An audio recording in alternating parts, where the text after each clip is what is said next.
బలవంతుడా మహాశూరుడా పలు శోధనలలో నా తోడై నా కుడి పార్శ్వమందుండి నావే.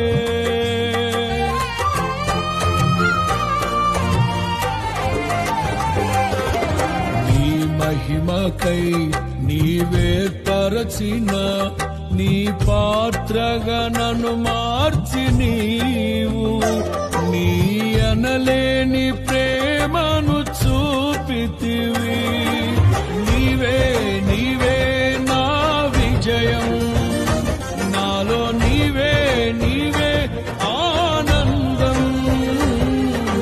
నీవే నీవే నా విజయం, నాలో నీవే నీవే మహదానందం. నిత్యం నీకే నా